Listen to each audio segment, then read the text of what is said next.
অপরাধ জগতে নাই, সে ভালো হয়ে চলতেছে।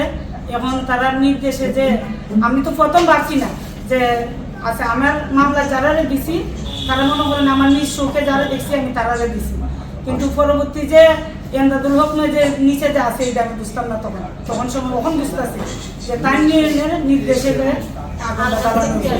আলমগীর, এরপরে আলমগীর আলামী তাদের নিজের শাস্ত্র ভাই, মানে যা কিছু আমি যারা কিছু মামলা দিছি এটা সম্পূর্ণ তার মানুষ, অন্য কোনো গোষ্ঠীর মানুষ নেই, তার কোনো মানুষ নেই, তারই সব পুঁতি নাতি সবটা। তারা ওই ইটা করতে থেকে তারা শ্রদ্ধা খাদ্য থেকে তারা সম্মান দেওয়া থেকে আমার জামাইকে তারা কতদিন আগে ঈদে আমার কাছে আছে, কতদিন আগে 8 মাস আগে আমার জামাইকে তারা ওই মাছ মারার কুচা দিয়ে গামারা বলে এই বিচারটা আমি তার কাছে পাইছি, বিচার কর্ম হইয়া ঈদের নিচে দিছে না, ওই ঈদের থেকে শত্রু হয়েছে যে কইছে যে আমি বিচার কইরা দিব আর তার মানুষ হে উস্কাইয়া দিছে, উস্কাই দিছে ওই যে তার সুদ্ধা খাইতে আছে, তার কিছু রেকর্ড আছে আমার কাছে, তার সুদ্ধা খাইতে আছে, তার সুদ্ধা খাইতে ধরতে গিয়ে ওই কথা কইতে গিয়ে রেকর্ড প্রমাণ করতে গিয়ে এই নির্যাতন আমার উপরে করছে। সবসময় তারা মারার হুমকিতেই রাখে, এখন পর্যন্ত কিন্তু আমার স্বামীর আমার বাচ্চা কাছে কোনো নিরাপত্তা নাই, এখনো তারা হুমকির উপরে আছে, আমি অতদিন আত্মগোপনে ছিলাম। সংবাদ সম্মেলন স্থানীয় অভিযোগ প্রেস ক্লাব তারিখ 23/6/2026। উপস্থিত ট্রেন ইলেকট্রিশিয়ান অনলাইন মিডিয়ার সামনে সাংবাদিক কর্মকর্তা, আসসালামু আলাইকুম। আমি জায়াদা বেগম, স্বামী আব্দুল রহিম, গ্রাম পুরানগর, বারানো কালিয়াগঞ্জ ইউনিয়ন, উপজেলা হবিগঞ্জ, জেলা হবিগঞ্জ। আজ অত্যন্ত অসহায় নিরাপত্তাহীন অবস্থায় আপনাদের সামনে উপস্থিত হয়েছি। আমার পরিবার দীর্ঘদিন ধরে নির্যাতন, ভয়ভীতি ও হামলা শিকার হচ্ছে। সবচেয়ে সর্বশেষ আমার বসতবাড়িতে ভয়াবহ অগ্নি সংকট, ভাঙচুর ও লুটপাটের ঘটনার বিচার এবং আমার পরিবার নিরাপত্তা নিশ্চিত করার দাবিতে আজ এই সংবাদ সম্মেলন আয়োজন করেছি। আমাদের বাড়ি নবীগঞ্জ উপজেলা ফলগাঁও গ্রামে। একই গ্রামের কয়েকজন ব্যক্তির সঙ্গে আমাদের দীর্ঘদিন ধরে বিরোধ চলে আসছে। আমার স্বামী আব্দুল রহিমের বিরুদ্ধে 10 থেকে 15 বছর আগে কয়েকটি মামলা ছিল, তার অধিকাংশই ইতিমধ্যে আদালত নিষ্পত্তি হয়েছে। বর্তমান তিনি আইনশৃঙ্খলা রক্ষাকারী বাহিনীকে বিভিন্ন অপরাধ তথ্য দিয়ে সহযোগিতা করেন। এরপর থেকে একটি পক্ষ আমাদের পরিবার প্রতি কৃতজ্ঞ হয়ে ওঠে। প্রিয় সাংবাদিক ভাইয়েরা, আমাদের এলাকা থেকে অপরাধমূলক কর্মকাণ্ড এবং রাজনৈতিকভাবে প্রভাবশালী ব্যক্তিদের বিষয়ে পুলিশকে তথ্য দেওয়ার কারণে আমার স্বামী ও আমাকে এলাকা থেকে উচ্ছেদ করার পরিকল্পনা হয়। এই জন্য কয়েক দফা গোপন বৈঠক হয়েছিল বলে আমরা জানতে পারি। এই ধারাবাহিকতায় গত 31 মে 2026 তারিখে রাত অনুমানিক 11:30টার দিকে শুরু করে পুলিশ রাত পর্যন্ত আমাদের বসতবাড়িতে ভয়াবহ হামলার ঘটনা ঘটে। আমাদের গ্রামে পশু মিয়া, শানু মিয়া, আলমগীর মিয়া, আল আমিন, সুমন মিয়া ও ইবজুল মিয়ার নেতৃত্বে কিছু কুসংস্কার লোক দেশীয় অস্ত্র নিয়ে আমাদের বাড়ি ঘেরা করে। তাদের কার হাতে পেট্রোলতি ট্রেন, কার হাতে রামদা, সাবর, হাতুড়ি, রূপার সহ বিভিন্ন দেশীয় অস্ত্র ছিল।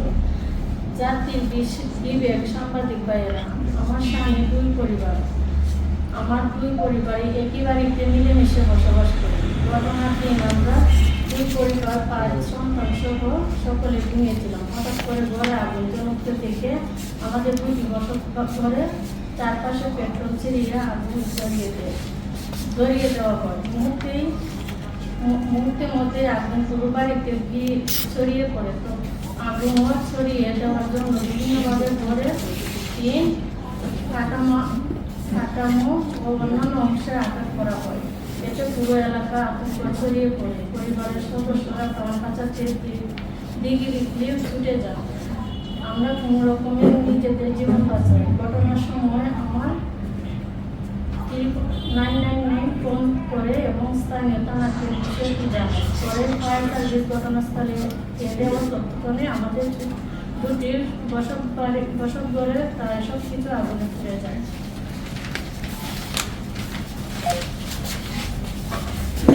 দ্বিতীয় পর্যন্ত নির্ভয়া আগুনে প্রায় 41,41,500 টাকা মূল্য সম্পত্তি হয়। এর মধ্যে ছিল 2 পরিসর টাকা, 25 ভরি রূপা, নগদ 1,22,000 টাকা, একাধিক কাঠ, fridge, cabinet, wardrobe, dressing table, ceiling আলমারি, টেবিল সহ কাপড় চোপড়, রান্নার সামগ্রী, রুটি, হাঁস মুরগি, ধান, mobile phone, super set, ceiling fan এবং খরগোশ কামার টাকার বহু খরগোশের বিভিন্ন মূল্যবান মামলায়। এছাড়া আমার সন্তানের শিক্ষা সদস্য বোধ পর্যন্ত